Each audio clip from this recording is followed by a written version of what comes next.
Hey guys, Max Gem. This is my latest toy here. This is, I bought the CD Fitness leg press machine, and that's right over here, but this is the GMWD. I think this manufacturing company is the same manufacturing company that CD Fitness is made by. I've seen this brand in some of the CD pictures or vice versa, so I'm really questioning. I think they're both the same brand based. So I already started here, but you can see I took the bubble wrap off. I'm going to leave these bearing inserts. These are listed separately in the parts list, but they're already inserted in the housing here. These sealed bearings, so they have Ziploc or zip ties around them. Just leave those in so you don't lose your bearings dropping them out. They will fall out of the housing, so best off until you're ready to insert the parts in there. Just leave the zip ties on, or zip ties. So this is a 10x70 screw that goes through here, and then the 10 mil washer. So there's 4 of those screws that go through here that are the 10x70s with the washers on each side. So you're going to use 8 washers and 4 lock nuts there, and then you have this cross member here that's going to go on. There's 2 screws on this side, and then there's going to be 4 screws just like there were on the other end going through here. Also the 10x70s and the 10 millimeter washers, and on the bottom end there you'll use those lock nuts also. You're going to use 4 more lock nuts. So I'll get that together. It's not a lot to this thing. I'm just hoping all the parts are here. So the next step was obviously to stand this up, and then you have this bracket on the back that also has 4 bolts, just like you used to put this upright on. There's 4 of the 10x70s. You're going to use 8 washers and 4 lock nuts. I haven't tightened anything down yet. I'm going to keep this loose until the very end and tighten everything. So it's at this point. I'll grab my snips. Hopefully these bearings don't fall out on the floor, but I'm going to snip those zip blocks now. Or zip ties, sorry, I keep calling them zip blocks. Zip ties.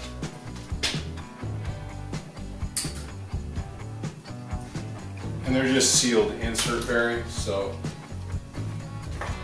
we have these laid out in pairs.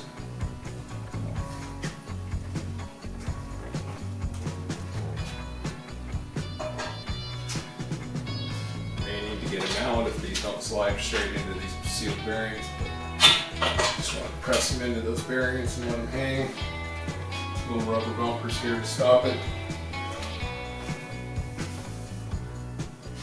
Same thing on the other side. Just gotta be careful that you don't pop the bearing out as you're sliding these in. Sometimes with sealed bearings you have to get a little rubber mallet to pop them in, but these are not that tight. So that's like that. And then I'll do the same thing on these bottom ones. Put a little bearing, zip tie, pull that through.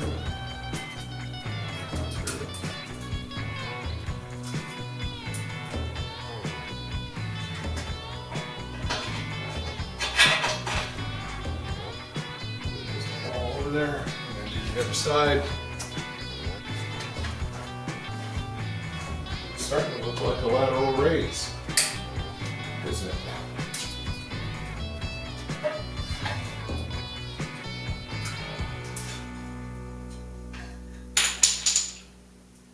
Like I said, those can fall out, and that one did. I'll just pop that back in there. That's just the plastic bumper on this. And then ready for the next part of this. So I have one more of these little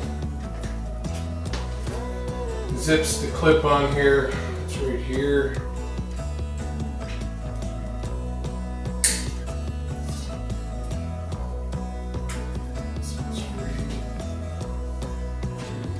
These are the ones that fall out. But, this is a good spot to keep your handles on your bubble wrap so you don't scratch them up laying on the floor.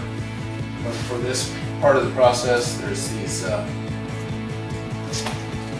two big stainless caps. Your inserts. You're going to use the D Allen head screws here. They're rounded half tops. So handle out here. Slide it over this. Actually, this might be where I need the mallet. There's a mallet in the instructions.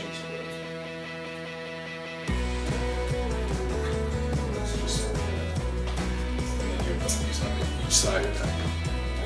So your handles are all installed. So actually, in retrospect, it's easier to put these on, put this off. So you can hang these up here just to see how it looks. But when you go to install these handles, just slide them back out of the housing. Put your inserts through here, put your caps and your stainless plates on there, and then slide it back in here. A lot easier for you, believe me. So the next part of this was putting these weight holders on. So there's two screws. These are the I think they're called cap screws on here. Anyway, I put these screws in here. These things, I guess it's stainless, but this metal doesn't seem like totally hard steel, and it's threaded kind of. It's alright. But what I was going to say is you just got to kind of play with it. I don't know if you've ever done a spark plug on a vehicle, but if you don't get the threads lined up just right, it's pretty easy to cross thread it. So, not knowing how hardened this metal is on this holder, I would say just be extra careful when you start to thread it. Play with it, jiggle it a little bit, make sure that it's threading smoothly, and then tighten it down.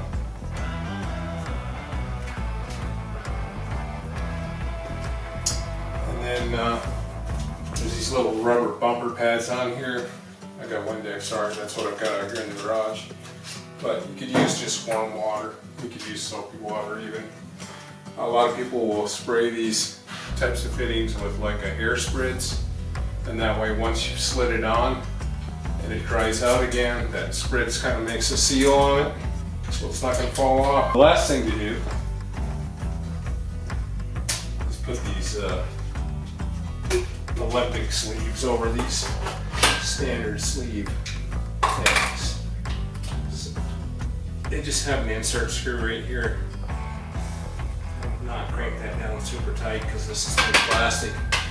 The sleeve itself. Crack that little Allen head housing out of there. Same thing I was telling you on these is you don't want to crank these cap head screws super tight into this metal, not knowing how hardened it is or how much torque you can put on there. So I would just tighten it where it's tight and call it good. So the last step is, like I said, I didn't tighten anything up on this really. Arms, so I'm going to go back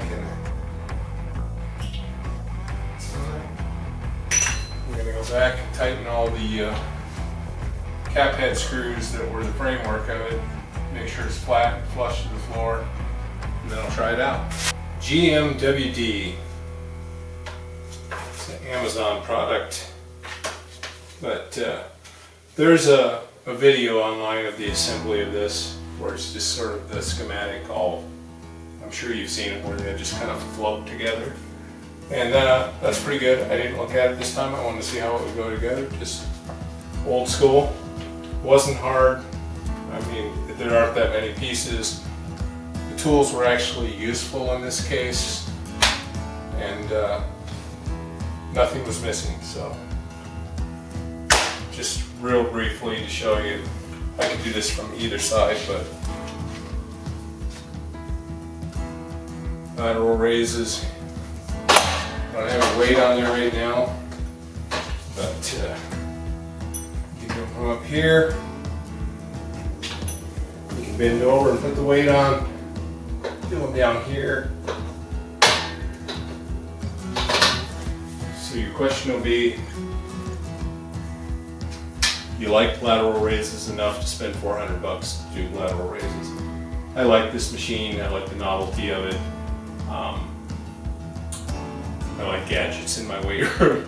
Kind of just keeps my interest going. I do have some comments about the build of this, but I'll do that on another video. This was just the assembly. It does look good, component-wise. I'm not sure if it's the $400 price tag, but it is a unique piece of equipment. It works smooth. Max 5280 Gym, which may be Ingenuity Gym in the future, but this lateral raise machine is pretty smooth, pretty functional. I'm not going to put weights on it yet. That's going to be the next video, but handles allow some play and movement for your body type. The height of the machine is, I'm about 5'10", it works fine for me. I'm not going to top out on that, I don't believe. I think you would have some room too if you're 5 or 6 inches taller than me. Bent over. Again, smooth. Fit and finish. It's not as heavy a gauge steel as what my Sighty leg press was made out of. And the Sighty leg press is also kind of a mass-produced, lower-end piece of equipment, but works well with those linear bearings. This is the same kind of, see cheaper benches and things like that made out of this gauge metal. But with lateral raises, you're not going to be maxing this thing out with 300 pounds. I think it's going to support the weight and probably last a long time. There's rubber snubbers for where the arms come in. There's your bumper rings here for your weight holders. Little rubber snubbers here will protect that weight from smashing back against this. Weight holders aren't plastic, but they'll last a really long time. The thing looks good, looks great. It's up to you guys whether you're interested in one or not. I saw it online. Thought, boy, that looks like the one that I have at the gym that I go to, the commercial gym I go to. And it does. It functions just as smoothly. So it's not as commercial of a build as the one we have at the gym, of course. But I've seen these online that aren't a whole lot different than this piece right here, selling for $1,000 over $1,600. I've seen them selling for a lot of money, and this was $400. So I thought $400 was a lot of money for something that I'm going to do lateral raises with, and that's the question you have in mind: is do I want to use that $400 on this piece of equipment, or is there something that I would get more benefit from? So. But this piece is really nice, and if you need to change up for your lateral raises, this may provide that for you. I like having change ups. I get bored with stuff when I'm working out, so I'm going to play around with this for a while. Hope this assembly view of it helped you, or at least piqued your interest, or confirmed that you don't have any interest in it. And until next time, I'll come up with some other thing that we can put together and try out online.